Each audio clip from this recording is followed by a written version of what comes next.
Manimcha, boshqa videoroliklarga nisbatan bu videorolikni formati birozgina boshqacha bo'ladi. Nima deb aytib o'tishim kerakligi, hammasi Wordda yozib olganman, biron narsa esimdan chiqib ketmasligi uchun. Shuning uchun videorolik davomida ekranga qarab o'tirib, sizlarga gapirib beraman. Bugungi videorolik Upwork haqida bo'ladi. Ko'pdan beri bu mavzuga qo'l urmoqchi edim, chunki o'zbek auditoriyasida bu platforma haqida ma'lumot kam yoki Upwork qanaqa bo'lsa, shundayligicha ko'pchilik aytmaydi. Masalan, Upworkda minus taraflarini ko'pchilik aytmaydi. Bugungi videorolikda o'zimni praktikamdan kelib chiqqan holatda bu platforma haqida ma'lumot berib, aytib o'tib ketaman. Bu mani Upwork profilim, pastdagisi esa portfolioyim. Man bu platformada qanaqadir beginner emasman va bu yerda anchadan beri o'z faoliyatimni olib boraman. Kitobiy gapirdimmi hozir? Videorolikda barcha aytib o'tib ketadigan gaplarim subyektiv bo'ladi. Bu videoni bitta o'tirganda ko'rishni maslahat bermayman, chunki juda ham ko'p ma'lumotlar aytib o'tib ketaman. Man o'zimni Telegram kanalimda eksperiment post qoldirgandim. Eksperiment 2026-yilda 18-maydan 18-iyungacha davom etdi. Mana уже 2 kun oldin men eksperimentni tugatdim va eksperiment tugagani haqida Telegram kanalimda post qoldirdim. Bu Telegram kanalim o'zimni kundaligim. Men bu yerda qanaqadir sport bilan yoki qanaqadir modeling jarayoni bilan mashg'ul bo'lsam yoki oddiy o'yinlar o'ynab stream qilsam, mana shu Telegram kanalda birinchi bo'lib post qo'yaman. Agar kimga qiziq bo'lsa, bemalol o'tib obuna bo'lib qo'yishi mumkin. Upwork qanday platforma? Bu platforma haqida ma'lumotga ega bo'lmaganlar uchun 2-3 og'iz gap aytib o'tib ketishim kerak, baribir. Upwork, masalan, siz birorta yo'nalishda mutaxassis bo'lishingiz mumkin va mana shunaqa mutaxassislar kimlargadir kerak bo'lishi mumkin. Mana shu Upwork platformasida klientlar o'ziga kerakli bo'lgan mutaxassislar uchun post qoldiradi va siz o'sha yo'nalishni mutaxassisi bo'lsangiz, ularga xat yuborasiz. Ya'ni sizni xohlagan ishni men qila olaman. Keling birga ishlaylik. Mana shunaqa. Upworkda juda ham ko'p har xil yo'nalishlar bor. Musiqa yozish, model yasash, video montaj, ya'ni juda va juda ko'plab yo'nalishlar bor. Agar sizlarga qanaqadir Upwork haqida to'liq ma'lumot kerak bo'lsa, oddiy ChatGPTga yozinglar, Upwork qanaqa platforma deb, uni o'zi menga nisbatan ancha-muncha yaxshi tushuntirib beradi. Mening yo'nalishim va mening portfolioim. Mani yo'nalishim 3D modeling, character artist, raqamli haykaltarosh, hayvonlarni yasashni yaxshi ko'raman. Bu yoqda o'zimni portfolioim bilan ko'plab klientlar uchun qilgan ishlarim ham bor. Agar kim qiziqsa, portfolioimga o'tirib olib, bemalol Upworkdan ko'rib chiqishi mumkin. Ba'zi portfolioim kuchli ishlarni hammasi ArtStation'da qo'yilgan. Bitta bu yoqdan bir ikkita ishlarni o'chirib yuborish kerak, lekin ko'p bo'lib turgani hozircha yaxshi. Menimcha yoqdan ko'ra. Profilimni tashqi ko'rinishi nega boshqalarning profilini ko'rmasligim? Bu profilimni tashqi ko'rinishi, mana bu tepadagi qizil yozuvga e'tibor bermanglar. Bu qizil yozuv haqida videorolikning o'rtarog'ida to'xtalib o'tib ketaman. Ko'pchilik aytadi, bu yerda yaxshi rasm tushishi kerak yoki studiyaga borib rasmga tushish kerak. Yo'q, absolyutno unaqa emas. Oddiy rasmga tushib qo'yishinglar ham mumkin. Mana masalan, men bu platformada ishni boshlagan vaqtim вообще hech qanaqa ma'lumotga ega bo'lmaganman. Bizda ustozimiz tushuntirib o'tib ketganlar. Bu yerda nima qo'yiladi, masalan, nima qila olishinglar yozasizlar. Bu yerda qilgan ishinglar komment qoldirishadi. Masalan, kim bilandir ishlaysiz, ishni tugatasiz va sizni ishingiz haqida o'zini fikrini bildirib qoldiradi mana shu yerda. Shu akkauntni yaratgan vaqtim birinchi olgan skrinshotim. Portfoliyomda faqat mana shu ishlar bo'lgan. Rasmga e'tibor beringlar. Bu masalan shu rasm bo'lgan bo'lsa ham, men ish ola olganman. Har xil vaqtlarda o'zimni kayfiyatimga qarab bu rasmni almashtiraman, lekin masalan, rasm haqiqatan ham to'g'ri kameraga qaragan holatingizda to'g'ri rasmga tushishingiz kerak. Masalan, bokim bo'lib mana bunaqa qiyshayib rasmga tushsangiz yoki Cristiano Ronaldomi yoki umuman boshqa odamni rasmini qo'ysangiz, Upwork tomonidan sizga emailga bildirishnoma keladi. Где-то 80 kun nima deydi, profilingiz aktiv bo'lmaydi, shunaqa. Hozir sizlarga yana bitta aniq shtraf to'laganman Upworkka konnektlar bilan. Bu qanaqa shtraf? Tak, meni bitta rasmim bo'lardi. Upworkda mana bu joyiga, profilimni mana bu joyiga qiyshayib tushgan rasmni qo'ygandim. Upwork mendan 75 tami, 40 tami, 45 tami shunaqa konnekt oldi. Shtraf qildi. To'g'ri rasmga tushib qo'yib, 15 gradus faqatgina kallangni qiyshaytirishing mumkin. Full frontga qarab qiyshayib tushgan rasmingni qo'yma. Mana shunaqa narsa kelgan. Shuning uchun ham kameraga qarab to'g'ri rasmga tushib qo'yish kerak. Shu. Men ko'pchilik boshqalarni profilini ko'rmayman va bu videorolikda boshqalarni profilini обсуждать qilmaymiz. Masalan, kimlardir Upwork ochadi, beginner bo'lib kiradi bu yoqqa, Upworkdan haqiqatan ham pul topsa bo'ladi deydi. Boshqalarni profilini ochib ko'rsatadi. Mana u bola mana shuncha ishlagan ekan, mana buncha ishlagan ekan degan gaplarni aytishadi. Boshqa videoroliklarda ko'rganman, o'zbek videoroliklarda. Bu narsa bizga qiziq emas. Klientlar haqida gapiradigan bo'lsam, klientlar mana bu yerda Findwork'ga kirsanglar, Findworksda judayam ko'p klientlar o'ziga kerakli yo'nalish bo'yicha postlar qoldiradi. Sizlar o'zinglarga kerakli bo'lgan taglarni tanlaysizlar va o'zinglarning yo'nalishlarga mos postlar chiqadi mana bu yoqda. Ko'pchilik klientlar 3-shaxs bo'ladi. Xo'p, 3-shaxs kim? 3-shaxs bu o'rtadan foyda olmoqchi bo'lgan odam, ya'ni Upwork'ni o'zidan emas, masalan, Amerikada bo'lsa, Amerikaning qaysidir saytidan topadi bitta ish, mana shu ishni oladi-yu Upwork'ga yuklaydi. Upwork'ga yuklaydi. Siz esa bu postni kelinglar mana bu yoqda bitta odamcha chizib qo'yamiz. Ya'ni bu 3-shaxs. Bu esa 2-shaxs. Siz esa bu inson boshqa joydan olgan ishni Upwork platformasiga yuklagan va siz bu ishni ko'rib qolasiz va bu inson bilan bog'lanasiz. Ya'ni bu inson bilan bog'lanasiz. Bu yerda siz esa 1-shaxs bo'lasiz. Yana bitta odamcha chizamiz. Mayli, kelinglar. Hop, mana. Zo'r bo'ldi. Mana. Xo'p, bu yerda proses qanaqa kechishi haqida videorolik davomida aytib beraman. 3-shaxs deb men shu narsani nazarda tutdim va ko'pchilik mana bu yerda post qo'yadigan mijozlar 3-shaxs. Shuning uchun ham ish ololmaysiz. Nimaga? Chunki ishni byudjeti juda ham kam bo'ladi. Masalan, $300 ish $50 yoki вообще $20 qo'yilishi mumkin. Va 3-shaxs именно Amerikani o'zidan emas, hindistonlik bo'lishi ham yoki pokistonlik bo'lishi ham mumkin. Yaqinda bo'lib o'tgan Enda studiya va 3-shaxs. Suhbatimiz qanaqa boshlandi? Salom alayk. Men shunaqa ishlar qilib bilaman. O'zimni ishlarimdan sample'lar yubordim. Rahmat. Bu yoq. Biz ish boshlashimizdan oldin Enda imzolashimiz kerak deydi. Masalan, Enda nima? Boshqa insonlarga siz ko'rsatmasligingiz kerak. U bergan referenslarni yoki ishga oid qanaqadir referenslar yoki rasmlar bo'lsa, siz hech kimga ko'rsatmasligingiz kerak bo'ladi. Men bu yerda nima qanaqa bo'lishi kerakligi haqida gapiryapman va bu menga Enda yuboryapti. Endani ochib ko'ramiz. Kelinglar. Bu narsani sizlarga ko'rsatishim kerak deb o'yladim. Endi mana shunaqa narsa kimdir tomonidan yuboriladi bu narsa.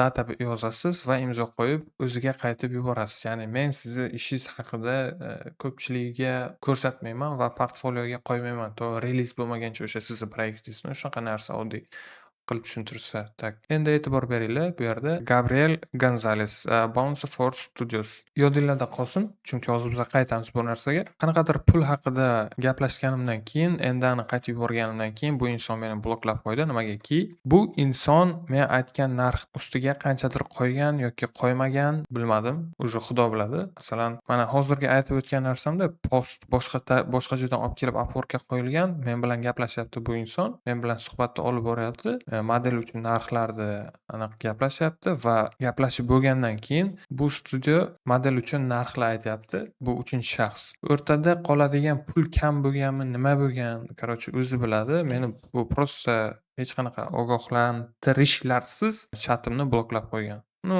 Bu defaultniy narsa, chunki menda bu kabi chatlar juda ham ko'p bo'ladi. 10 ta klient bilan gaplashishingiz mumkin, 20 ta klient bilan gaplashishingiz mumkin, lekin bitta ham ish ola olmasligingiz mumkin. Chunki обязательно 80% bu yerda o'rtakash insonlar bo'ladi. Masalan, ko'pchilik aytmaydigan ma'lumotlardan bittasi mana shunaqa ma'lumotlar hisoblanadi. 3-shaxsligini isbotlab berishim kerak-ku sizlarga, to'g'rimi? Oliver Cole, AZ Street Studios. Endada yozilgan narsa Gabriel Gonzales tomonidan yuborilgan. Bounce Force Studiodan kelgan Enda bu.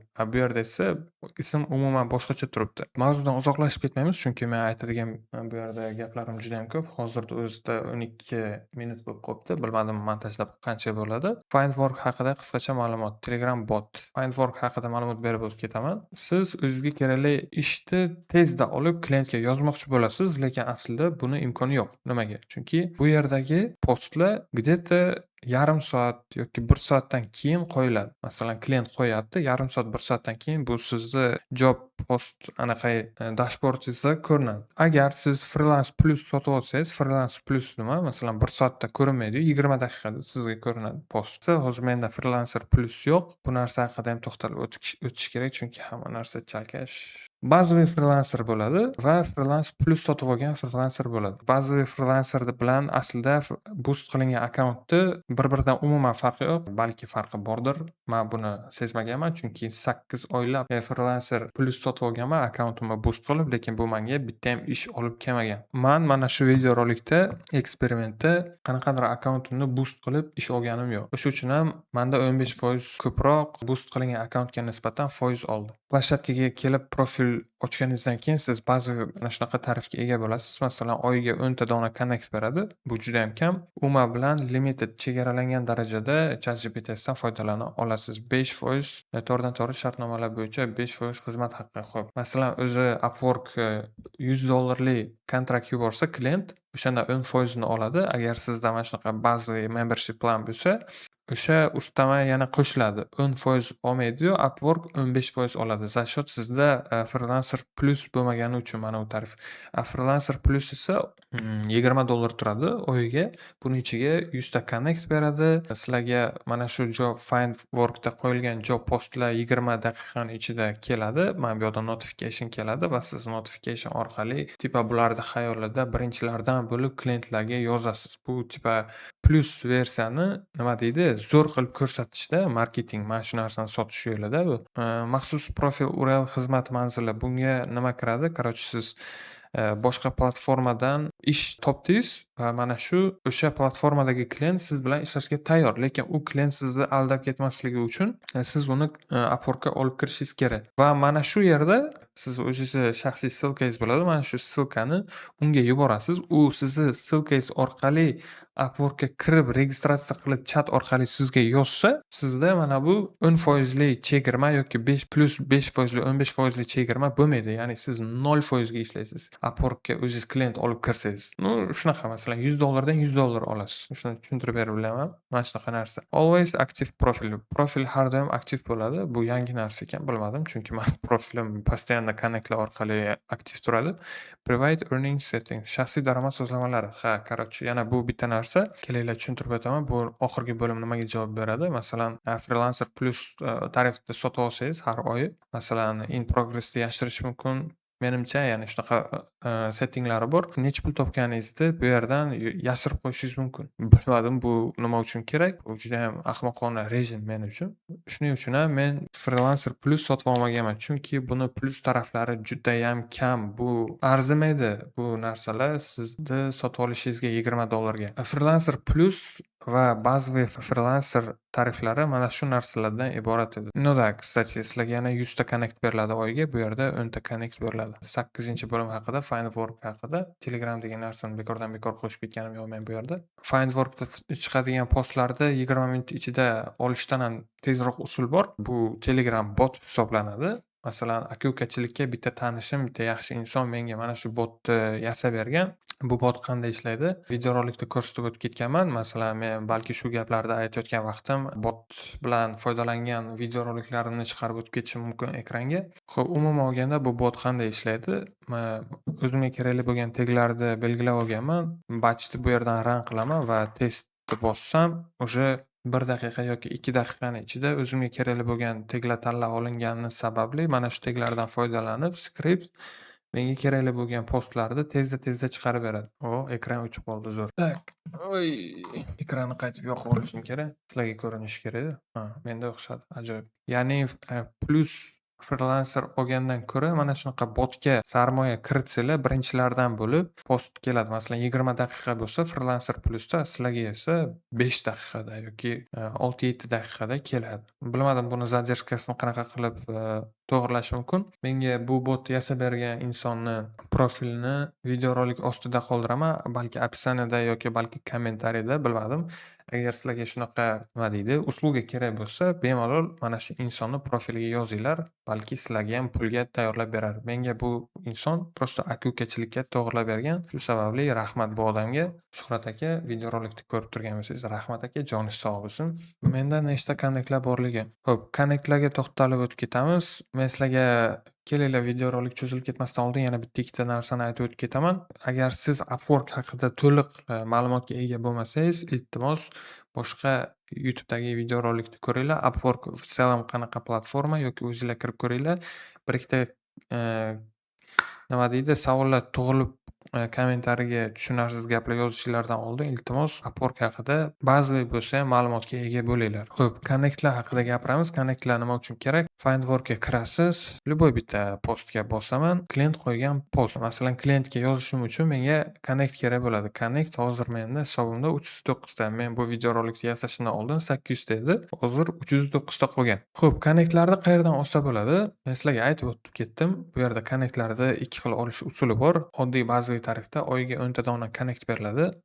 Freelancer Plus'da esa konnektlar 100 ta beriladi oyiga. Keyin konnektlarni o'zini alohida sotib olishinglar mumkin. Masalan, 300 ta konnekt $45 turadi. Так что men 65-70 dollarlar zarar qilgan ekanimda bu videorolikni chiqarish uchun. Chunki men уже нормально prям konnekt sarflab qo'ygan ekanim, mayli. Xo'p, mana bu yerdan sotib olishinglar mumkin konnektlarni. Ya'ni bular konnektlar ulanishlar hisoblanadi. Klientning posti orqali klientga ulanishinglar uchun konnektlar sizlarga kerak bo'ladi. Klientlarga proposal yozish turlari.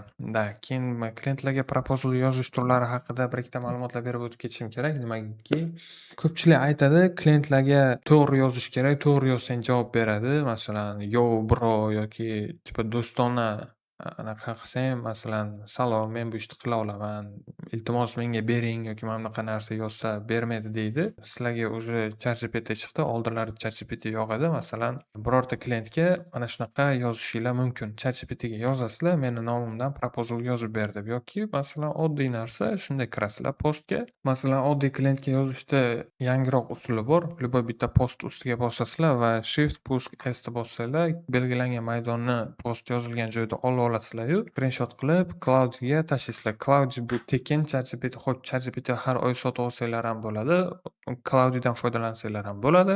Cloudy'ga oldin mana bu rasmni tashlashdan oldin o'zingizlarda profilinglar va nima qilishinglar haqida ko'proq ma'lumot beringlar, chunki o'shandagina proposalda to'g'ri yozib beradi. Masalan, bu klientga mijozga men uni ishini qilib bera olishim haqida proposal yozdim. Men proposal ostiga ishlarimdan namunalar attach qilib yuboraman. Bitta bossanglar, sizlarning nominglardan yaxshi, chotki, zo'r qilib, kitobiy qilib proposal yozib beradi. Mana, например, bitta oddiy misol. Bu yerda esa hozir mana shu postga moslab yozib beradi.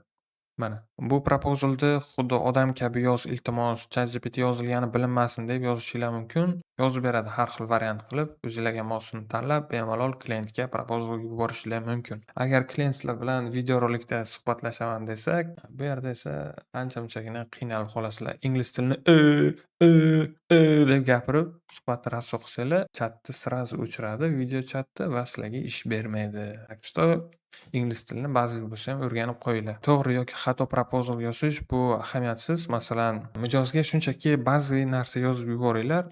Men siz yozgan postni o'qib chiqdim, referenslarni ko'rdim. Portfoliolarda bo'lsa, shu kabi oldin qilgan ishlaringlar, mana men qilgan ishlarimni samplini yubordim deb proposalda chatda yozib yuboringlar. Ko'p narsa yozish kerak emas. Dear client, kim nima, men sizni ishingizni mana bu narsadan boshlayman. Pipeline'ni polностью yozib chiqib, bu hech kimga qiziqmas. Shu klient shunchaki ko'radi, klientga nima boradi? Mana bu yerda qanaqa job postlar qanchalik ko'p turibdi. Tasavvur qilasizlarmi? Bu juda ham ko'p. Va har bitta klientga sizlardaqa talentlar juda ham ko'p yozadi. Ularda oynasida har bitta ishi uchun mana shu darajada ko'p artistlar ko'rinadi ularning ekranda va 50 tani ichidan sizga именно sizni tanlab ish berishi bu просто omad va taqdir hisoblanadi. Sizda konkretno chotki zo'r qilib yozilgan cover letteringizga javob kelmasligi mumkin. Bu hech narsa bu yerda 100% tasdiqlanmagan cover letterga bog'liq emas demoqchiman. Dokumentalniy proposal yozish, ya'ni men shu kabi ishlar ustasiman, portfoliyomni ko'ring, men darajam shu, xat oxirida sizni javobingizni kutaman deb yozib yuborish. Mana bu narsa haqida gapirib o'tib ketgan ekanman. Men bu kabi ishni qilmaganman, lekin qila olaman deb o'ylayman. Kel model haqida suhbatni davom ettiramiz deb yozsanglar ham bo'ladi. Ish olib bilsanglar, shu gapni yozib, bu taqdir haqiqatan ham omad. Ekraninglarda chiqarib qo'yaman. Har xil turdagi proposallarni yozib tashlaganman, o'zim yozib tashlaganman. ChatGPT bilan foydalanib yozib proposal tashlaganman. Cloud orqali yozib, o'zim yozgan cover letterlarimdan anketa qilib yozib olganman. Ba'zi o'shalardan foydalanib cover letterlar yozganman. Albatta, buni hammasini videorolik davomida ko'rib o'tishinglar mumkin. Klientlar profili yangi yoki eski bo'lishini farqi yo'q, chunki yaxshi pul to'laydigan klientlar ham Upwork'ga yangi profil ochib, ish joylagan bo'lishi mumkin. Ba'zilari verified bo'lmagan profillarga proposal jo'natmasligi bu xato. Bu yerda nimani nazarda tutib o'tib ketganman, masalan, e'tibor qaratinglar, Findwork'ga kirsanlar, joblar juda ham ko'p va bu yerda ko'pchilik mijozlar 0 pul sarflagan. Ya'ni bular Upwork'ga yangi mijoz hisoblanadi. Masalan, bilmadim, Tailandmi yoki boshqa joymi? Men unchalik geolokatsiyani qisqartirilgan nomlari bilan shart qilmayman. Masalan, mana shu klient hozirgacha Upwork'ga $8 pul solgan ekan. Ko'pchilik o'ylaydi, mana bunaqa insonlarga yozsam menga ish bermaydi, chunki bu hozirgacha Upwork'da hech qancha pul solmagan ekan.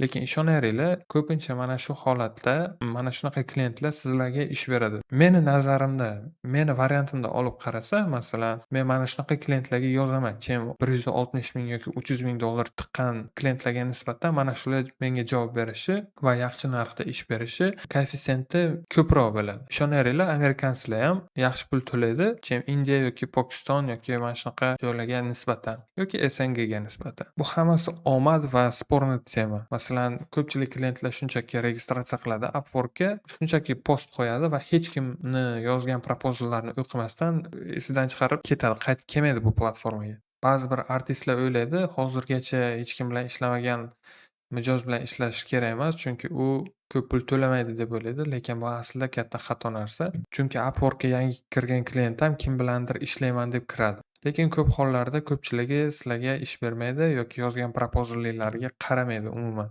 Lekin men yozishda davom etaman. Mana shunaqa pul solmagan odamlarga ham, chunki bu yerda paymentini o'zini kashlogini kiritgan. Kim bilsin menga o'zini ishi uchun yaxshi pul to'lar. Men mana shunaqalarga klientlarga ishonaman, gapni ochig'i. Freelancer plus 15%, 10%, 5%, 0% kontraktlar. 0% kontrakt qanaqa ishlashini aytib o'tib ketdim videorolik davomida. 5% kontrakt va 10% kontraktlar qanaqa ishlaydi. Delixda Freelancer plus bor. Masalan, mana shu klient bilan birinchi marta kontrakt asosida 10% da ishlagan bo'lsangiz, masalan, 10% ishlagan haqqingizda 10% ni Upwork olgan bo'lsa, xuddi mana shu klient bilan ikkinchi yoki uchinchi kontraktlarni tuzib ishlasangiz, sizdan 10% haq olmaydi, Upwork 5% haq oladi. 15% qanaqa ishlashini sizlarga videorolik boshida aytib o'tib ketdim. Freelancer plusda konnektlar berilishi oddiydan farqi. Freelancer plusda siz prosta sotib olasiz. Tarif $20 ga sizga oyiga 100 ta connect beradi, lekin buni faqat $20 ni connect uchun ishlatsa ham bo'ladi. Bu asosan Upwork'da yangi kirganlar uchun yaxshi ishlaydi. Masalan, $20 ga $20 emas, $22 ga 150 ta connect olishinglar mumkin ekan. Connectlarni sotib olish bu Upwork'ga yangi kirganlar uchun yaxshi ishlaydi. Upwork'ga yangi kirganlar boost qilinadi akkauntni to'g'ridan-to'g'ri. Men bu narsa haqida sizlarga aytib o'tib ketaman videorolik davomida. Masalan, meni akkauntim Freelancer plus olingan bo'lsa ham, yangi ochilgan akkauntga beriladigan e'tibor va beriladigan boost ancha-muncha yuqoriroq va hozir men sizlarga bu qanaqa ishlashini videorolik davomida aytib o'tib ketaman. Agar masalan Upwork'ga yangi kirgan bo'lsangiz, o'zingizning akkauntingizni boost qilish niyatida o'rtog'ingizni nomidan kirib o'zizga zakaz berasiz. Где-то $100 yoki $50 o'zini foizini Upwork olib qoladi. $50 dan $5 olib qoladi. $45 ga esa mana shunaqa 300 ta connect sotib olib, boshqa klientlarga yozib, yana ish olishingiz mumkin. Freelancer plus bu muhimmi? Yo'q. Negaligini sabablarini aytib o'tib ketaman. Umuman ChatGPT ish yuzasidan keladigan postlarni birinchi bo'lib sizga yuborishi bu ahamiyatsiz, chunki juda katta zadержка bilan ishlaydi. Men mana bu narsa haqida to'xtalib o'tdim. Zadержка bilan ishlashi, ya'ni 20 daqiqada Upwork plus sizlarga juda ham qisqa emas. 20 daqiqani ichida keladi. O'shaning uchun siz по-любому birinchilardan bo'lib yozolmaysiz. Freelancer plus yana bitta plus taraflari bor. Umuman o'zini ChatGPT'si bor. O'zini ChatGPT'sidan foydalanishingiz mumkin. Freelancer plusda imенно mana shu umuman ChatGPT uchun sotib olish bu prosta ahmoqlik, chunki cloud tekin turibdi. Nima uchun umuman sotib olish kerak, bilmadim.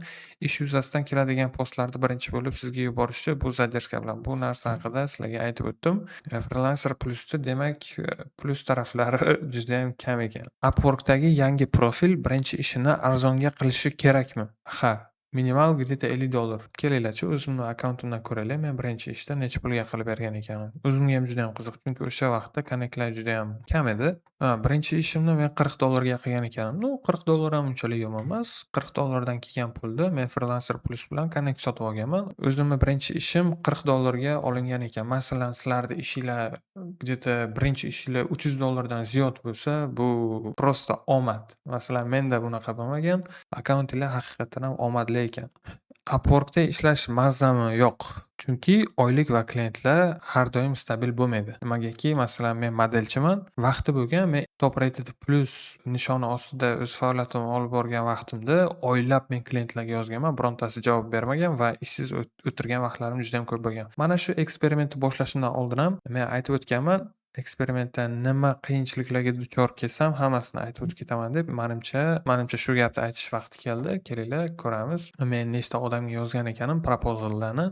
19-maydan boshlab ko'plab klientlarga yozganman. Bu yerda proposallar 38 ta edi, 29 taga tushib qolibdi. Buni 29 taga tushib qolish sababi Findwork'dan mana shu postlar olib tashlansa, men bu yerda umumiy yozgan proposallar sonim ham 38 tadan 29 taga tushib qolgan. Ya'ni Findwork'dan postlar o'tsa, mana bu joyga ham ta'sir qiladi. Men qachon ish oldim? Kelinglar, shuni aniqlay olamiz. Men 29 ta odamga yozganman to 6-iyungacha, ya'ni 18-maydan 6-iyungacha yozganman. 38 ta odamdan 29 ta qolgan, kelinglar mana 38 ta deb. Mayli, mana 29 ta deb olamiz.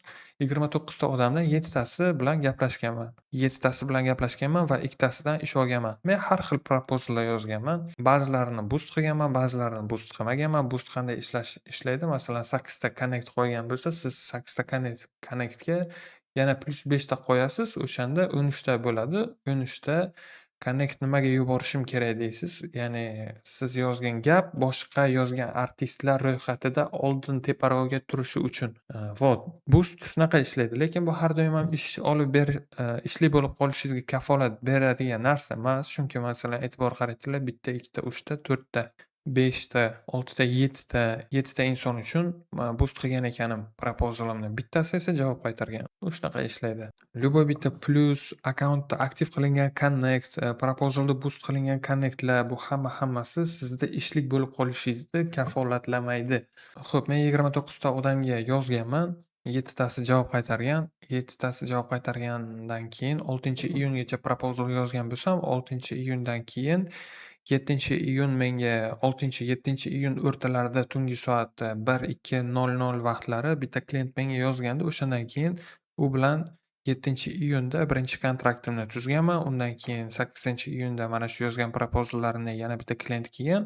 U bilan gaplashib, yana kontrakt tuzib 8-iyundan ishni boshlaganman. Mana 8-iyundan proyekt olganman, 2 ta kontrakt tuzganman klientlar bilan. Bittasini ishini ko'rsatishim mumkin, chunki ikkinchisi endalik loyiha. Endaga imzo chekkaningizdan keyin siz uni ishini boshqalarga ko'rsata olmaysiz, chunki uni ishi reliz bo'lmaguncha.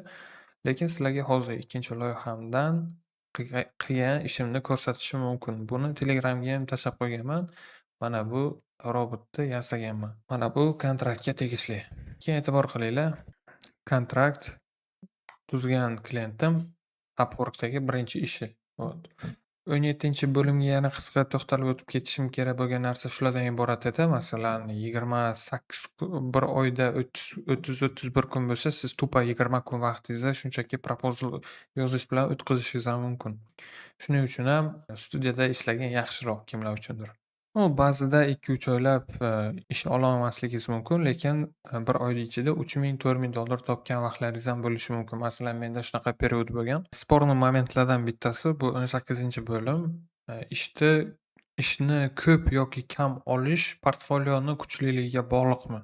Bu narsaga ham to'xtalib o'tib ketishim kerak. Bu yo'q, portfolioni kuchliligiga bog'liq emas, chunki ko'pchilik klientlar o'zini belgilangan byudjeti bilan keladi va beginner, middle'lar bilan ishlashni afzal biladi, senior yoki tam super levellik anaqalar bilan ishlashdan ko'ra, chunki shunday kirib ko'radi, profilingizni juda ham kuchli ishlab turgan bo'lsa, sizda Top Rated emas, Top Rated Plus yoki tam Top Rated Plusdan ham bitta yuqori turgan bo'lsa, bu, конечно, klientni birozgina qo'rqitadi, u sizga yozishdan cho'chiydi.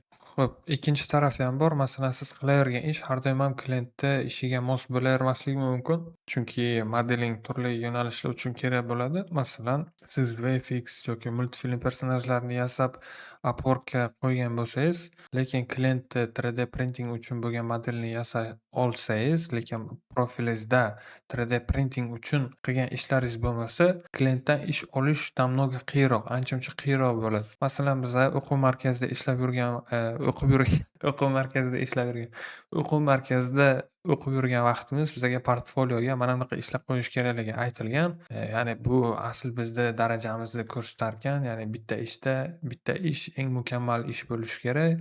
Masalan, relyef ustida ishlab bilsangiz, turli relyeflar ustida yoki taqinchoqlar ustida ishlab bilsangiz, bu narsani modelingizga qo'shishingiz kerak. Teksturingda ham zo'r bo'lsangiz, masalan, teksturingda yuzda ifodalarida ancha-muncha yaxshi ishlab bilsangiz, yuz teksturalarida full bor kuchingizni mana shu bitta ishni o'zida ko'rsatishingiz kerak. Masalan, jewelry bor bu yerda, hair bor, grooming bor, teksturing bor, UV mapping, sculpting, jewelry sculpting hamma narsa bor bu yerda. Lekin klientga bu narsalar qiziq emas. Nimaga? Chunki raqamli haykaltarosh deganda ularga nima ko'rinadi? Klient ko'ziga digital sculptor deganda nima ko'rinadi asli? Uni ko'ziga mana bunaqa narsalar ko'rinadi.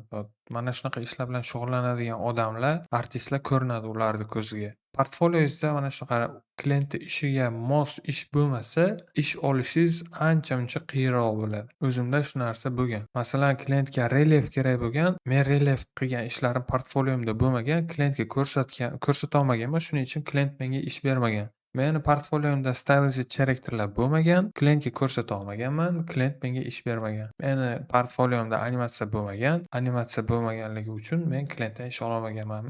Хотя men animatsiya bilan shug'ullanmayman. Agar puli yaxshi bo'lsa, soatiga yaxshi to'lasa, конечно, animatsiya bilan shug'ullanishim mumkin. Stylized realistic character bo'lmagan, klientga ko'rsata olmaganman, ish ololmaganman. Har bitta yo'nalishdan хотя бы bittagina bo'lsa ham ish qilib qo'ysanglar, o'zinglar uchun bu ancha-muncha katta plyus bo'ladi. Chunki klientni ishontirib bilish kerak. Shu klientlarga umuman farqi yo'q. Siz mana bunaqa darajada super-puper modellar yasashingizda, chunki bu qimmat ish hisoblanadi ko'pchilik qildirmaydi bu narsani. Bu studeniy ishlar hisoblanadi. Bu просто boshqa daraja. 19-bo'limga to'xtalib o'tib ketamiz. Google Search Top Game Developers, Top Digital Sculptors, portfolio kuchliligi, Freelancer Plus va aktiv profil yoniq turgani bu bir tilligi haqida. Xo'p, nimani nazarda tutganman? Masalan, bu yerda Upwork profilingizni availability'sini ko'rsatib qo'yishingiz mumkin. Mana bu ikonkani yoqib qo'ysangiz, ish olishga tayyorman deganini bildiradi. Shuni ko'rib klientlar sizga yozishi ehtimoli ko'proq degan mif mana bu ko'pchilikni kallasiga o'rnashib qolgan, lekin aslida unaqa emas. Best Digital Sculptor Upwork deb yozsa, bu yerda Best Freelancer Digital Sculptors chiqadi. Masalan, 2026-yilda hozirgi oydagi eng yaxshi digital sculptorlar. Nimaga meni portfolioim shu darajada yaxshi bo'lsa ham, bu yerda eng yaxshi digital sculptorlarning orasida men yo'qman. Sizlar o'ylaysizlar, bular hammasi super-buper darajadagi insonlarmi? Yo'q, aslida unaqa emas. Kelinglar, bir ikkitasinikini ko'rib chiqamiz. Masalan, sculpting kiradi modeling yo'nalishi bo'yicha. Qaysidir portfoliosining ishlariga raqamli haykaltarosh yo'nalishi kirgan. Lekin основной raqamli haykaltarosh degan narsa именно furnitura modeling yoki interyer eksteryer degan narsa emas. Masalan, boshqa ishlarni ko'rsanglar ham juda ham kam digital sculpting. Bu yerda чисто modeling. Xo'p, ikkinchisini ko'rib chiqamiz. Bu yerda spetsialist, qanaqadir nimalar. Давайте kelinglar portfolioga tushamiz. Даже bu yerda uni portfoliosi yo'q. Tasavvur qilyapsizlarmi? Portfoliosi yo'q. Xo'p, keyingisini ko'ramiz. Ebuchev.o WordPress developer. Va bu profil Here the best digital sculptors orasida. Nimaga? Digital sculptingga kiradimi? Mana shunaqa WordPress developer kelinglarchi bitta ChatGPTdan so'raymiz, Clouddan so'radik. Mana shu akani yo'nalishi digital sculptorga kiradimi? Yo'q, bu digital sculptor emas. Bu значит bu yo'nalishga aloqasi yo'q odam ekan. Mana shunaqa. И при этом bu kim? Zayn M. Mana Franklin Township, New Jerseyda ishlaydigan odam, bola digital sculptor oynasida ko'rinib turibdi mana shunaqa. Aloqasi yo'q insonlar mana shu yerda turibdi. Прикинь, digital. Mana bu digital degan narsalar ko'p boost beryapti, по-моему. Shu sababli bu oynada ko'rinib turibdi. Xo'p, nima demoqchiman? Qissadan hissa nima? Siz o'zingizni portfolioyingizni kuchli qilishingiz mumkin, kuchli ish kommentariyalarga ega bo'lishingiz mumkin, Freelancer Plus sotib olgan bo'lishingiz mumkin, Connect bilan o'zingizni akkauntingizni boost va availability badge'ni yoqib qo'ygan bo'lishingiz mumkin. Kuningizni ko'p qismini Upwork'da o'tkazishingiz mumkin. Mana shu 6 ta narsa bo'lsa sizda, lekin mana bu yerda here the best digital sculptors orasida boshqa insonlar tursa, bu narsa juda ham alam qiladi. Так что Freelancer Plus va aktiv qilingan profillar, boost qilingan profillar в целом bir tillik narsa. Buni prosta tushunishinglarni istardim. Agar bu bir tillik narsa bo'lmasa, meni ishim yoki meni portfolioim ham yoki profilim ham mana shularning orasida birinchilar qatorida bo'lishi kerak edi. Men ko'plab artistlarni taniyman. Haqiqatan ham men darajamdan ancha-muncha yuqori qiladigan ishlari, lekin ularni ishi ham yoki profili ham mana bularning orasida ko'rinmayapti. Men bilmadim nimaga. Ba'zida bu juda ham xato ishlaydi. Upwork'ga yangi kirgan rising talentni endigina olganlar mana shu nima deydi, ro'yxatda ko'rinadi ko'pincha. Bu bilmadim qanday ishlaydi. Bu Freelancer Plus yoki Connect'ni boost qilish, profilni boost qilish, bu hammasi marketing va sizlardan pulni qanaqa qilib bo'lsa ham olish yo'llari hisoblanadi. Bu meni личный fikrim, yana bilmadim, balki bu narsa kimlardandir boshqacharoq ishlar. Давайте kelinglar, masalan, Best Digital Sculptor deb yana bir marta anaqa beramiz, bitta poisk beramiz. Men profilim chiqishi kerak bu yerda. Mana Jaloliddin Islomov birinchi bo'lib meniki chiqyapti. O'sha ketdi mana boshqalarniki. Kelinglar, mana masalan boshqa akkauntda ham shu ishni qilamiz. Mana Digital Sculptor deb yozamiz. Upwork va chiqdi, mana Fiverr'dan chiqdi. Bitta Best Freelancer Digital Sculptors, bu hozir ochgan oynamiz va uchinchisi mana Jaloliddin deb men profilim yana chiqib kelyapti. Nimaga meni profilim bu yerda chiqib keladi, lekin Best Freelancer Digital Sculptorlar orasida meni profilim yo'q. Men mana shu narsaga tushunmayapman. Ну да, вот так вот. Mana shunaqa ishlaydi Upwork. Sizni profilingiz mana shularning orasida ko'rinib qolishi bu prosta random. Va ko'p vaqtingizni, masalan, kuningizni ko'p qismini Upworkda o'tkazgan taqdiringizda ham bu yerda bularning orasida sizni profilingiz chiqmasligi mumkin. Akkauntni yangi ochgan odamlarning profili mana shu insonlarning orasida turadi. Bilmadim, balki Upworkda o'zi yangi ochilgan akkauntlarni boost qilar. Upwork uchun o'zbekcha darslik sotib olish kerakmi? Men o'ylaymanki yo'q. Upwork uchun videorolik yoki o'zbekcha video darslik sotib olish kerak emas. Bu yerda hamma narsa tushunarli, bilmagan narsalarning hammasi YouTube'da bor. Boshlang'ichlar uchun albatta o'zbek tilida emas, boshqa tilda, lekin Yandex orqali ko'rsanglar avtoperevodchikka ulab, ruschada yozilgan videoni o'zbekchaga avtomatik tarjima qilib beradi. Shuni hisobiga sizlar o'zbekcha darslik sotib olishinglar kerak bo'lmaydi. Masalan, til bilmagan odamlar uchun bu ancha-muncha qo'l keladigan narsa. ChatGPT, Support va Upwork'ning qonun-qoidalarini shunchaki o'qib chiqishda o'zi kifoya. Agar hech narsani tushunmasanglar, ChatGPT yordam beradi. Masalan, men Upwork'ni boshlagan vaqtim 2020-2021-yillar edi, agar adashmasam. O'sha vaqtlarda ChatGPT bo'lmagan va bu darslar haqiqatan ham o'sha vaqtda kerak bo'lgan. Balki o'zbekcha darsliklar Upwork haqida 2020-2021-2022-yillar. Lekin hozir ChatGPT bor va o'rtacha intellektga ega odam uchun o'zbekcha darsliklar kerak emas. Soat kechqurun 2:30 va bizni ko'chamizda qanaqadir mashina yurib papillatyapti. Dahshat просто.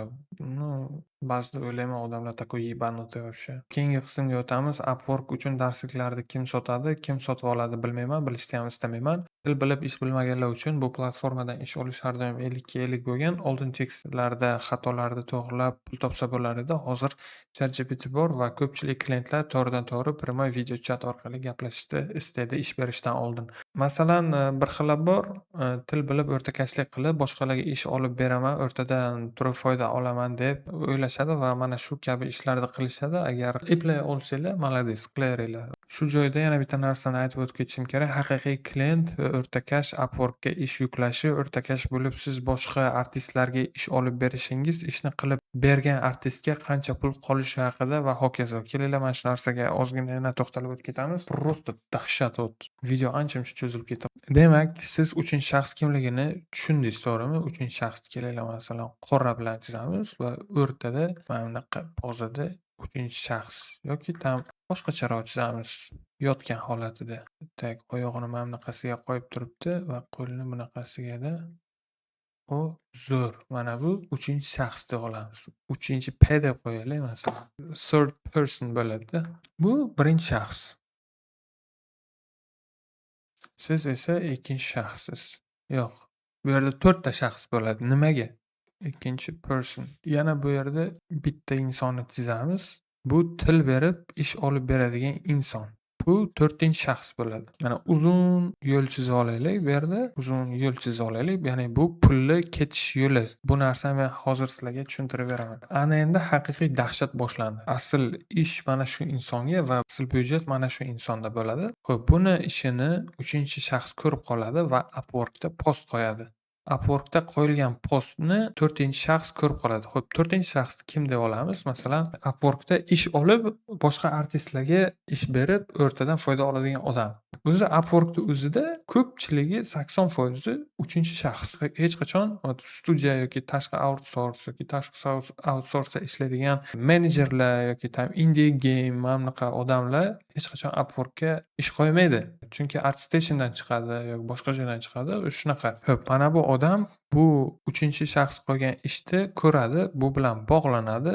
O'rtadagi byudjetni kelishishadi. O'rtadagi byudjetni kelinglar qaysi rangda ishlatsak? Yo'q, kelinglar mana seri rangni ishlatamiz, chunki bu pul oq emas, qora emas, seri pul bo'lsin. Pulni seri rang deb olamiz. Masalan, 3-shaxs bilan 4-shaxs kelishib oladi. Byudjetni, masalan, byudjet mana shuncha-da. Lekin 1-shaxs bilan 3-shaxs orasida haqiqiy byudjet kelishiladi. Ish hal bo'lgan taqdirda 3-shaxs bilan 4-shaxs orasidagi 3-shaxs bilan 4-shaxs orasidagi byudjet kelishilingandan keyin 4-shaxs, ya'ni ish olib beruvchi, asl ishni qilib beruvchiga mana shu ish haqida ma'lumot beradi. Bularni orasida yana mana shu byudjet yana 2 barobarga kichrayadi. Mana shuncha byudjet bo'ladi. Har bitta inson o'ziga tegishli bo'lgan qismni olyapti. Bu inson esa praktiski tekinga ishlayapti. Tushuntirib berib bilamanmi sizlarga? Короче, umumiy byudjet mana shuncha. 3-shaxs olgan byudjet bu, ya'ni asl byudjet. Ish olib beruvchi o'rtakash bilan gaplashilingan summa mana shuncha. O'rtakash bilan haqiqiy ishni qilib beruvchi odam mana shuncha pulga ishlaydi. Прикинь, bu qanchalik shu yerda ham monopoliya bor-da. Короче, shunaqa. Просто bunaqa bema'niliklarga ko'z yumish bu просто dahshat. Bir nimalarda, короче, monopoliya yaxshisi bir monopoliya o'yinini o'ynagan yaxshi-da, bunaqa narsalarni tushuntirib berib yoki ko'z bilan qarab turgandan ko'ra bu odamning miyasi yorilib ketadi. Xayriyat, mana shu qismdan o'tdik. Bu narsani tushuntirishim qiyin bo'ldi haqiqatan. Ko'pchilik artistlarni fokusi mana shu narsaga qaratilgan. Meni portfoliyom zo'r bo'lsin, menga ko'p ish kelsin, men o'rtada turib boshqalarga ish olib beray, o'rtadan foyda olay. Bu yaxshi emas bu narsa, tushunyapsizlarmi? Men o'rtakashlik qilmaganman, lekin boshqa artistlar bilan kollabo qilganman. Va bu hozirgi tajribam haqida ham aytib o'tib ketaman. Lekin mana shu bo'limlarni birin-ketin o'qib olishim kerak. Men kollab qilgan ishlar artistlar bilan tajribam. Nega men o'rtakashlik qilmasligim? 2 ta 3 ta kollab qilganlardim artistlar bilan. Bu profilni deyarli yakka o'zim ko'targanman. Proyektlar bo'lgan. Masalan, kiyim tika olmaganman. Boshqa 3D artistga berganman. O'sha tikib bergan kiyimni men tekstura qilganman.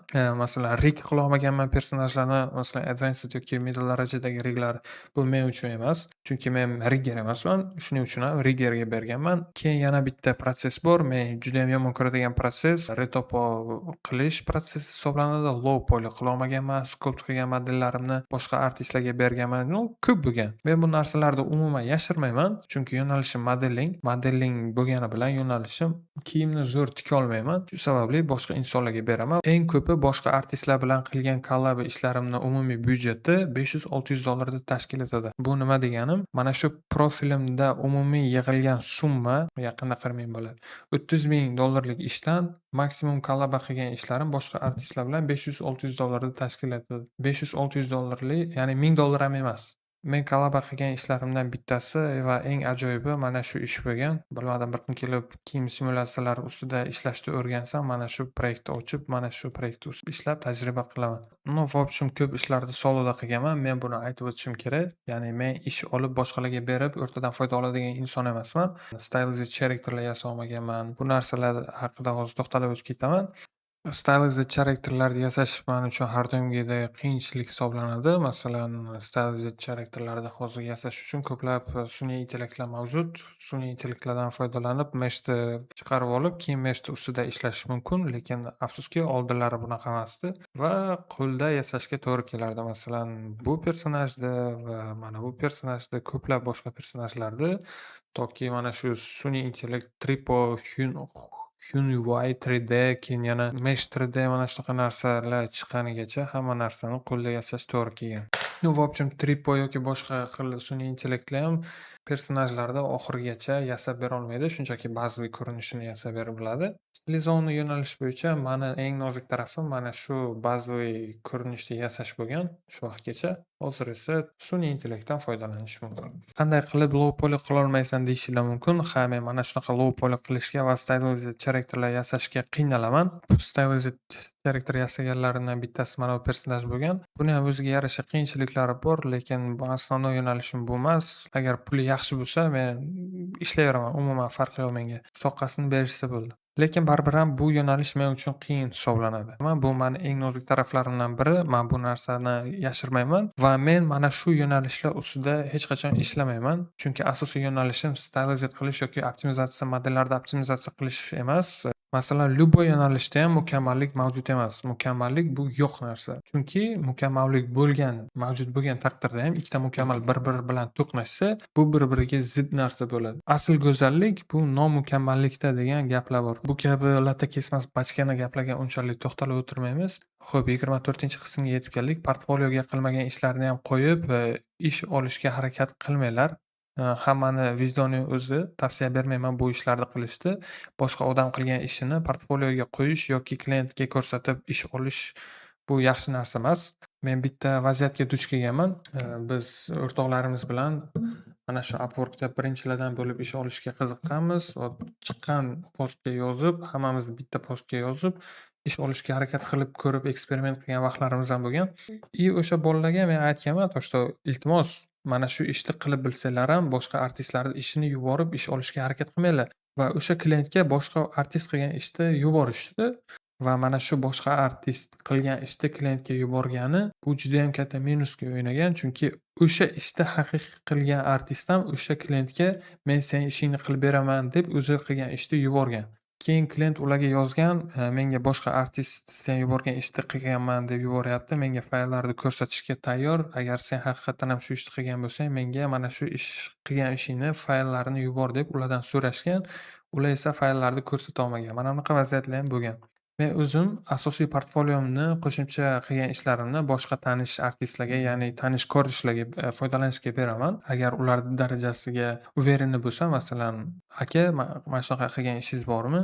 Berib tura olasizmi? Men boshqa klientga ko'rsatmoqchi edim deb bir ikkita bolalar yozadi. Men albatta agar ularni darajasiga уверенный bo'lsam, men o'zim qilgan asosiy portfoliomdagi ishlar emasu, mana bunaqa boshqa ishlar bo'lsa, men ularga foydalanishga beraman. Lekin o'sha studiya bilan bir kun kelib men ishlab qolsam, men fayllarni ochib ko'rsataman va bu ishlar asli meniki ekanligini dokazat qilib berib bilaman. 25-bo'limga yetib keldik. Bu platformada ish doimiy kafolatlanmagan. Bu hammasi rizq. Agar bir oy ichida ish ololmasangiz, boshqa joydan ish izlang. Indeed, LinkedIn, ArtStation yoki studiyalar emailiga yozing. Ishoning, ilojsiz vaziyatlarda ham imkon bor. Men bu mavzuga ancha-muncha to'xtalib o'tishim kerak. Chunki men bu narsani ham ustida ishlayapman. Chunki men O'zbekistondan chiqib ketmoqchiman imkon qadar tezroq.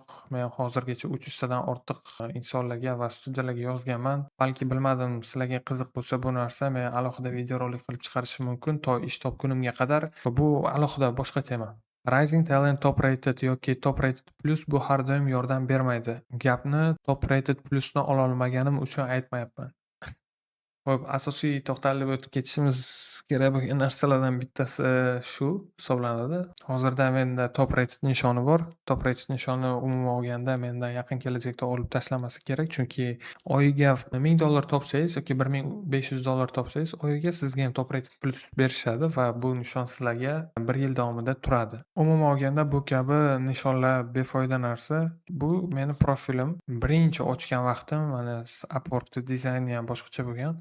Uje mana portfolioimni to'ldirganman va bu bir kun oldin Rising Talent olishimdan bir kun oldingi nishon. Uje sekin-sekin top rated olganman. Top rateddan keyin top rated plus nishonni ham olganman. Lekin top rated plus vaqti menda yashash ancha-muncha qiyinroq bo'lgan, chunki eng defitsit vaqt mana shu top rated nishonni olganimdan keyin boshlangan. Chunki klientlar menga yozish praktiski top ratedga nisbatan ancha-muncha kamaygan. Bilmadim sababi nimada, balki o'ylashgan, men qimmatga ishlayman, arzonga ishlamayman emas. Umuman olganda 1 yil davomida 15,000 yoki $12,000 dan ziyodroq topsanglar, sizlarga ham top rated plus nishonni beradi. Lekin men sizlarga aytaman, top rated mana bunaqa bema'ni nishonlar hech qanaqa foydasi yo'q narsa. Iloji foydasi bor narsa bu nima? Komment va sizlarga belgilangan mana shu ballar. Mana bu yerda iloji boricha job success'ni 100% qilinglar. Biron marta menda tushmagan mana shu narsa va hech qachon 4 ta yulduzdan kam olgan ish qilmaganman. Chunki uje darajam ham ish olishimdan oldin uverенно bo'lib, bitta ishni olaman, qilib bilmaydigan ishimni olib, kontraktda atmen qilgan vaqtlarim bo'lmagan. Shu sababli ko'pchilik menga qo'yilgan baholar hammasi 4 ta yoki 5 ta yulduzlar. Klient menga 4 ta 6 qo'ygan, lekin men klientga 4 qo'yganman. Asosiy sizlar fokusinglar qaratilinishi kerak bo'lgan narsa bu kommentlar hisoblanadi. Mana bunaqa talent yoki top rated plus, mana bunaqa freelance plus, mana bunaqa narsalar вообще kerak emas narsalar. Top rated plusni olmaganim uchun aytmayapman deganman. Men top rated plus nishonni olganman qachonlardir. Bu platformada turlicha g'alati invite'lar kelishi mana shu narsaga kelinglar, sizlar bilan to'xtalib o'tib ketaman. Rukayatga ham yirtilgan ancha-muncha ko'rinyapti ekan. Bu platformada turlicha g'alati invite'lar keladi. Xo'p, qanaqa invite'lar? Profil egasiga yaxshi pul taklif qilishi, tana rasmlarini so'rash, suratga olib sotish, yana invite'iga ham yozgan uyalmasdan yuzingizni ko'rsatib, bu siz uchun noqulaylik tug'dirmaydimi bir narsa va bu OnlyFans emas. Xo'p, bu yerda men nimani nazarda tutganman? Qiz bola bo'lasizmi, o'g'il bola bo'lasizmi, turli xil invite'lar keladi. Короче, sizni tana rasmlaringizni so'raydi va mana shu tana rasmlari uchun pul berishini aytadi. Bu o'zimdan olib aytmayapman bu narsani, ishonaveringlar. Masalan, 2022-yildan beri o'tirgan bo'lsam, уже 4 yildan beri mana shu platformadaman va menga mana shunaqa juda ahmoqona invite'lar kelgan. Meni, например, tana rasmim kimga qiziq bo'lishi mumkin-da. Yana invite'da ham yozgan, yuzingizni ko'rsatib rasmga tusha olasizmi? Bu sizga noqulaylik tug'dirmaydimi bir narsalar deb.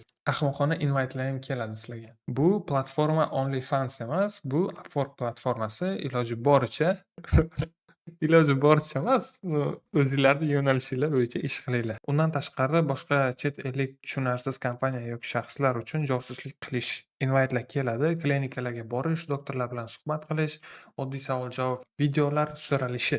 Menga invite kelgan, o'sha invite skrinshotlari yo'q. Shuning uchun men sizlarga bu kelgan g'ayrioddiy yoki ahmoqona invite'larni skrinshoti bilan ulasha olmayman, chunki o'sha vaqtda skrinshot qilib olish xayolimga kelmagan. Menga invite kelgan mana shu kasalxonaga borish va kasalxonaga kirgandan qaysi kasalxonaligini atrofini videorolikka olish va kasalxonaga kirib, doktorlar bilan suhbatlashish oddiy. Boshim og'riyapti, nima qilsam bo'ladi? Mana shunaqa oddiy savol-javoblarni va konsultatsiya olish, umumiy konsultatsiya videosini olib, mana shu chet ellik kompaniyalarga yuborish. Bilmadim bu kimga qiziq, nima uchun so'rashadi bunaqa narsani, lekin bu ishni ham qilmanglar. Men aytmoqchi bo'lgan narsa, bunaqa invite'lar kelsa podkast qilinglar bunaqa ishlardan. Buni oxiri yaxshilik bilan tugamaydi. Yana bitta yaxshi pul beradigan va ahmoqona invite'lardan bittasi bu qimorda reklamasi hisoblanadi. Ular haqiqatan ham sizlarga yaxshi pul to'laydi, asosan profilni yangi ochgan insonlarga. Ular qo'yadigan talab ham biroz g'alati. Ya'ni o'zingizni telefon bilan videorolikka olasiz. Men mana shu kazinoda mana buncha pul yutdim deb, ikkinchi telefon bilan yutgan yutug'ingizni videoroligini ko'rsatasiz va umumiy videoni olib ularga yuborasiz va ular mana shu qilgan ishingiz uchun pul to'laydi. Va mana shunaqa klientlar videoni sizdan olganidan keyin turli saytlarga videorolikni tarqatadi. Уже meni tushunyapsizlar, bunaqa videoroliklarni qayerlarda ko'rib qolishinglar mumkin. Ну, просто tasavvur qilinglar, kimdir kino ko'rib turibdi, umuman boshqa odam qaysidir saytga kirib kino ko'rib turibdi. O'sha kinoni orasida sizni videongiz chiqyapti. Kazinoni reklama qilyapsiz. Вот, ну, просто bu ahmoqona narsa. Iltimos bunaqa ishlar bilan shug'ullanmanglar va maslahat bermasdim. Bunaqa ishlar bilan shug'ullanishda bu eslatma. Men bu kabi ishlarni qilmaganman va qilishni ham maslahat bermayman. Shunaqa invaytlar keladi va ehtiyot bo'linglar. Atmana qilib yuboringlar. Sizlarga aytmoqchi bo'lgan gaplarim shu edi. 3D modelchi yana qanday qilib ish topsa bo'ladi degan mavzuda yana videorolik qilishim haqida fikrlaringiz bo'lsa, kommentariyda yozib qoldiringlar. Turli yo'nalishlarda studiyalarga yozganim haqida videorolik qilishim mumkin. Masalan, haqiqiy studiyalarga yozaman. Qaysi biridan ish olib bilsam, kontrakt tuzib va qancha vaqtda kontraktli ish olganim haqida ham videorolik qilishim mumkin va o'sha kontraktli ishda nimalarni ishlaganimni ham alohida videorolik qilishim mumkin. Lekin bu judayam ko'p vaqt talab qiladi, bilmadim. Yana bitta mavzu bor. 3D model sotib qancha pul topsa bo'ladi yoki 3D model sotib pul topsa bo'ladimi? Mana bu ham ajoyib mavzu. Chunki men marketplace'larda o'zimni modellarimni sotaman va ko'pchilik o'ylaydi men topadigan pul o'sha marketplace'lardan, lekin aslida unaqa emas. Upwork'dan birinchi $1000 birinchi $10,000 qilish yoki shunga o'xshash hokazo videoroliklar chiqarishni istaysizlarmi yoki yo'qmi? Yoki Upwork'dagi birinchi $10,000 bu challenge bo'lardi o'zimga ham. Lekin Upwork 10% oladi. $1000 $10,000 topgan taqdirda ham $1000 Upwork olsa, bu katta summa. Bilmadim, men bu videorolik ustida ishlamasligim mumkin. Ko'pchilik holatlarda studiyada ishlash bu frilansdan yaxshiligi. Nega yaxshiligi? Studiyada ishlash, kunlik grafik va hokazo. Mana shu bo'limga to'xtalib o'tib ketaman. Umuman olganda studiyada ishlashni men ham afzal bilgan bo'lardim. Frilansda постоянно siz riskda yurisiz va topadigan pulingiz stabil emas. Masalan, oyiga ba'zida $3000-$4000 topishingiz mumkin, ba'zida esa $500-$400 topishingiz mumkin. Lekin har doim ham frilanс studiyadan yaxshi degani emas. Masalan, men ham Jon deb studiya bilan ishlagan bo'lardim. Agar oyligi yaxshi bo'lsa-da. Shu. Xo'p, 1 oy davomida 29 ta odam, 38 ta odamga yozganman o'zi, lekin kimlar bilandir ish boshlasa, mana shu klientlar bu yerdagi postlar o'chadi. Mayli kelinglar, mana 29-30 ta odamga yozganman deb olaylik. 30 ta yozgan odamga, proposal yozgan odamga 7 tasi javob qaytargan va 1, 2, 3, 4, 5, 6, 7, 8, 9, 10 ta. 30 ta proposaldan mana 29 ta edi, 28 taga tushib qoldi. 5 tasi yoki 4 tasi yozgan, 10 tasi ko'rgan bo'lsa, qolgani esa invaytlar kelgan. Invaytlarga javob qaytarganimda chatda yozishganmiz. Xo'p, mana ikkita kontraktimdan bittasini chatini ko'rsataman, qanchadir qismini. Men proposal yuborganman. Proposal yuborganimdan keyin menga javob qaytargan. Men ham unga javob qaytarganman. Qancha vaqt ketishi va mana shu narsalar haqida ancha-muncha gaplashganmiz. Model ustida qanaqa ishlar olib borilishi va sifat darajasi haqida. U o'zini requirement'larini qo'ygan, shartlarini qo'ygan, modelda nimalar bo'lishi va qanaqasi bo'lishi va byudjet haqida kelishib olganmiz. Byudjetni kelishganimizdan keyin, mayli keling ishni boshlaymiz deganman. Bu esa menga kontrakt yuborgan. Men kontraktni tasdiqlaganman va shu asosda ish boshlanib ketgan. Har kunlik ishdan skrinshot tashlab turib gaplashib turish kerak. Bu bazaviy narsa. Men ishni tugatganimdan keyin unga renderlab yuborganman. Bu renderda sizlarga ko'rsatdim agar adashmasam. Bu mana o'sha ish, men qilgan ishim, mana shu kontrakt asosida ishlagan ishim. Men ishda bo'lganimdan keyin fayllarni yuborganman. Bu yerda submit work degan bitta nima deydi, knopka chiqadi. Ishda bo'lganinglardan keyin fayllarni yuborasizlar birinchi. Submit workni bosasizlar va submit workni bosganinglardan keyin u mana shu ishni qilib bo'lganinglarni summasini to'laqonli qoplaydi. Summani qoplagandan keyin pendingga tushadi va 5 kundan keyin sizlar mana shu $500 chiqarib olishinglar mumkin. Visa kartaga chiqarib ola olmaysizlar. ikkita chiqarib olish yo'li bor. Bu Payoneer'ga chiqarish yo'li. Payoneer karta zakaz qilib, любой bitta bankomatdan pul yechish yoki bankka borib o'sha plastiklarni berasizlar. Fransiyadan kelgan Mastercardda o'sha Mastercarddan qanchadir foiz kamroq holatda yechib beradi, katta summa bo'lsa. No, ikkinchi usuli ham bor bu yerda. To'g'ridan-to'g'ri bilmadim. U usuldan men hech qachon foydalanmaganman. Ipak yo'li yoki Sanoat qurilish banki umuman olganda любой bitta bankka borib Swift shot ochasizlar va o'sha Swift shotni bunga o'zinglarni profilinglarga ulab qo'yasizlar va har bitta qilgan tranzaksiyalar uchun invoice so'raydi. Pulinglarni yechib olishinglar uchun invoice so'raydi. Invoice bu nima? Haqiqatdan ham siz mana shu platformada ishlaysiz, pul qayerdan kelayotganligi haqida tasdiqnoma, tipa kontrakt shunaqa narsa. Men bu ishda hech qachon qilmaganman, balki qilishim mumkin yaqin kelajakda. Chunki Mastercardga pul o'tishi, Mastercarddan pul olishim 3%, 4% qanchadir summa ketib qoladi. Shu sababli men ikkinchi usuldan yaqin kelajakda foydalanishim mumkin. Umuman olganda 2026-yil men bu testni qilib ko'rdim eksperimentda. Bu platformadan ish olish mumkin. Oldin ham bir marta shunaqa eksperiment qilganman, hech kimga aytmasdan o'zim uchun 300 ta connect bilan yozganman klientlarga. Klientlarning birontasi esa menga javob qaytarmagan. Shu sababli bu safargi qiladigan eksperimentimni ko'pchilik bilishi kerak deb o'yladim. Bu eksperiment yaxshi yakunlandi, lekin bu topilgan summa siz har doim topadigan summa emas. Masalan, kelasi oy $200 yoki $100 yoki $50 bo'lishi mumkin. Hatto men $50lik, $200lik ish olmayman hech qachon. Bu yerdan keladigan summa o'zinglar uchun bilib olinglar, stabil emas. Agar sizlarda bir kishida o'xshasa, bu hammada o'xshaydi degan narsa ham emas. Bu shunchaki taqdir va shunchaki omad ish olishni o'zi. Qizil yozuv nima va nima uchun menda bu narsa chiqib turibdi? Meni klientim Upworkda birinchi marta ish boshlagan, haligi ko'rganinglarda. Keyingi qilinadigan ishlarni, keyingi bo'ladigan proyektlarni Upworkda qilmaymiz, chunki foiz ko'p oladi degan gaplar chatda gapirilgandi. Instagram yoki Telegram orqali keyingi bo'ladigan ishlarni qilamiz deb suhbat chatda yozishgandik. Shu sababli ogohlantirish bergan. Vaqti kelib Upworkni o'zi olib tashladi. Kerak keyingi bo'ladigan proyektlar haqidagi mana shunaqa gaplar uchun ham bildirishnoma berar ekan Upwork. Lekin biza masalan mana shu ishni to'laqonli Upworkni o'zida bajarib yakunlab tugatamiz. Masalan, hozir modelni retopo qilib modellashtirgan bo'lsam, umuman olganda tekstura qilib, rig qilib topshirganimgacha bo'lgan proses bu hammasi full Upworkni o'zida tugatilinadi va kontrakt yopilinadi. Keyingi bo'ladigan u bilan ishlaydigan ishlarim boshqa platformada bo'ladi. Chunki birinchi ish уже Upworkda доверие orqali qilindi. Уже bir-birimizga доверие bor, qanaqa ishlashimni ko'rdi, isfat darajani biladi. Shu sababli qanchadir foiz menga pul kamroq kelishini oldini olish uchun boshqa platformada klient bilan to'g'ridan-to'g'ri ishlashinglar mumkin. Masalan, ishda bo'lganinglardan keyin skrinshotni yuborasizlar. Skrinshot unga yoqsa, modelni tekshirib ko'rish uchun, modelni yuborishinglardan oldin to'lov qilish uchun o'zinglarni Mastercardinglarni yuborasizlar yoki Visa kartinglarni yuborasizlar. U to'lovni qiladi. To'lovni qilgandan keyin chekni yuboradi va siz unga modelni tashlaysiz. Mana shunaqa. Ko'pchilik insonlar bilan доверие orqali ishlash ham ancha-muncha yaxshi. Masalan, ikkinchi varianti bor.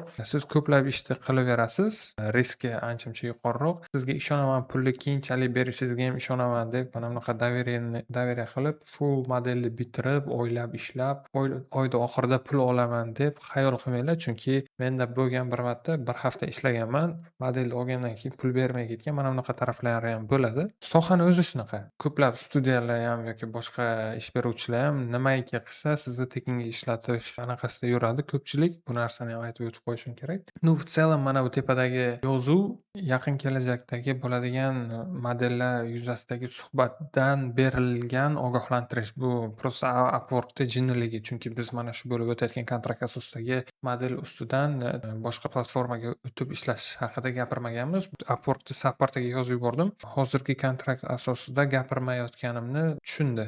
Lekin bu bildirishnomani olib tashlashdan bosh tortdi. Agar yana birorta klient bilan mana shunaqa gaplashsam, meni akkauntimni ban qilishar ekan. Hammaga rahmat. Videorolikda bo'lganinglar uchun sizlarga ko'rsatishim kerak bo'lgan narsalar va aytib o'tib ketishim kerak bo'lgan narsalar, ma'lumotlar shulardan iborat edi. Yana qanaqa mavzu haqida videorolik chiqarishim sizlar uchun qiziq, kommentariyada yozib qoldiringlar. Men bu eksperiment uchun ancha-muncha vaqt va byudjet sarfladim, chunki konnektlar ham pul turadi va mana shu videorolik uchun men bir oydan beri trenirovkaga bormadim. O'zinglarni carskiy laykinglarni qo'yinglar va kanalga obuna bo'linglar. Rahmat. Videorolikni oxirigacha ko'rganinglar uchun kuninglar xayrli o'tsin. Men esa videoni montaj qilishga ketdim.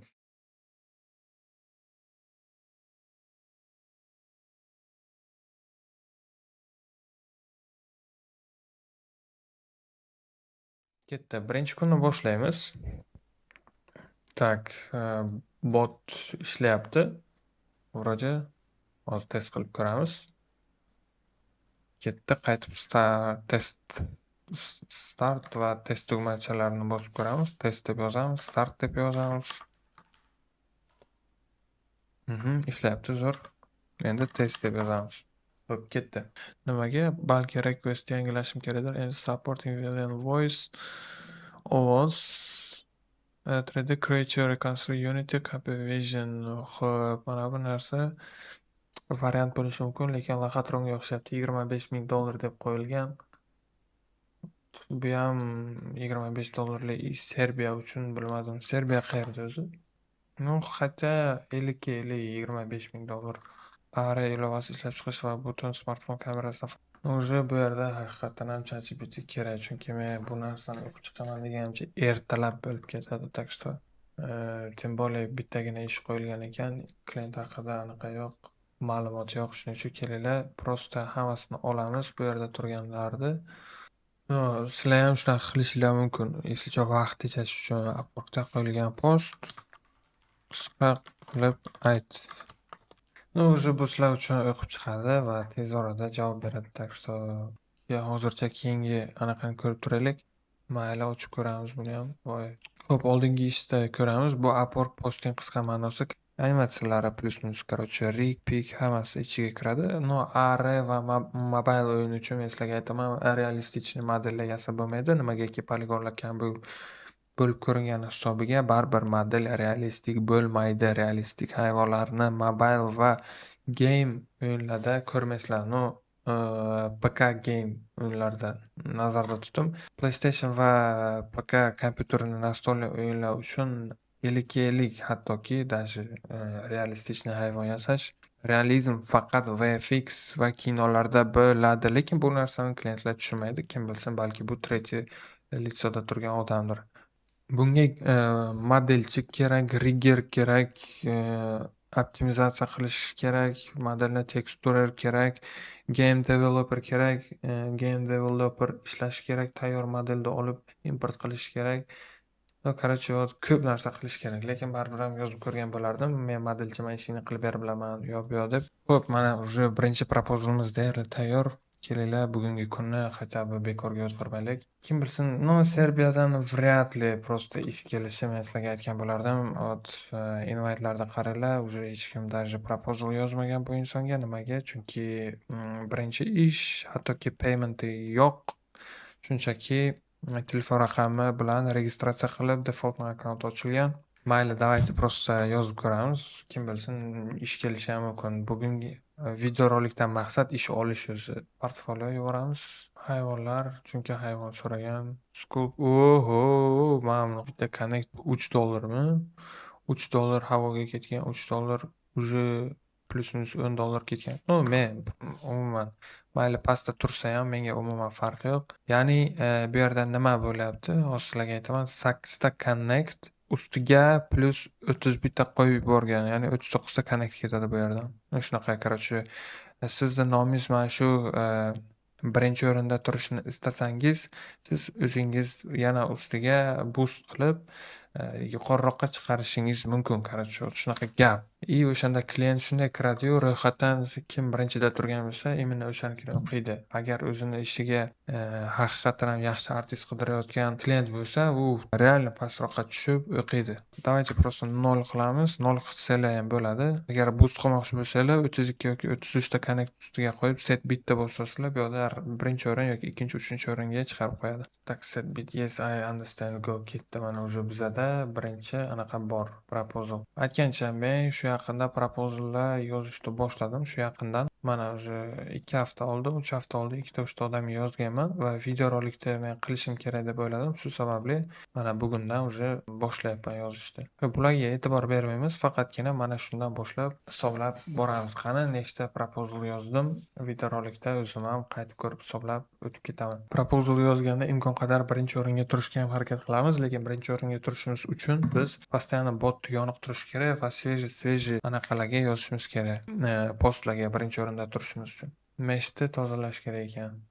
Anaqa yozib olingan meshni. Nima deydi, kamera bilan rasmga tushib olingan meshda. Ikkita odamga invite yuborgan, haqiqiy ish olsa bo'ladigan klientga o'xshabdi, lekin narx juda ham past to'larkanda. Agar men soatiga 12 yoki $7 ishda olsam, meni keyingi oladigan ishlarim вообще klientlarim menga qaraydigan nazar вообще провал bo'ladi. Короче, kerak emas. Tayyorlay oladigan sun'iy intellekt mutaxassisini yollamoqchimiz. Demak, bizga tegishli narsa yo'q bu yerda. Именно mana qanaqa yuboriladi invite 20 ta 40 ta odamga emas, bitta odamga invite yuboriladi.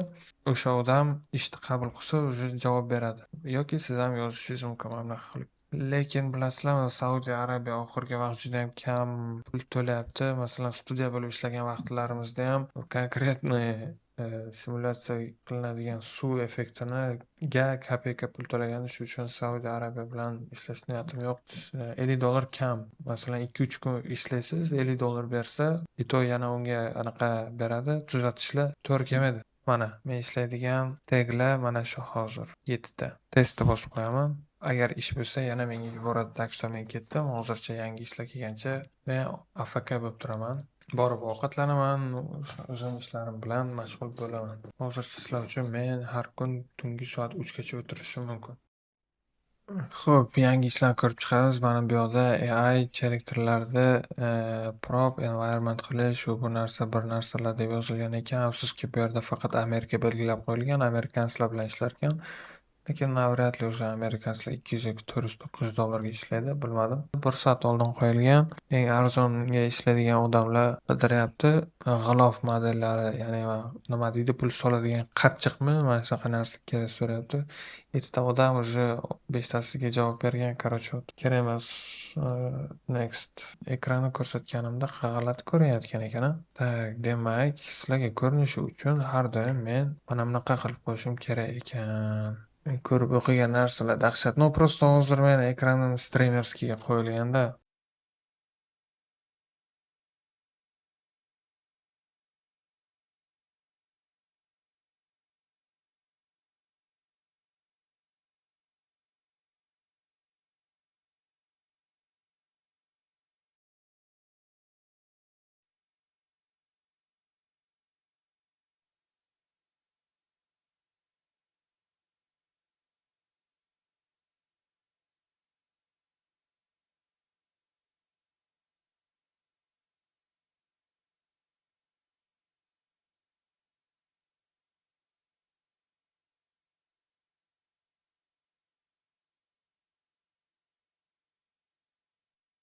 Eng qizig'ini qaranglar, hali bu post qo'yilganiga где-то 10 minut bo'lgani yo'q. 9-minutda bittasi proposal yozgan. Shu joyda ham bot bilan ishlab men kechikyapman. Dahshatmi?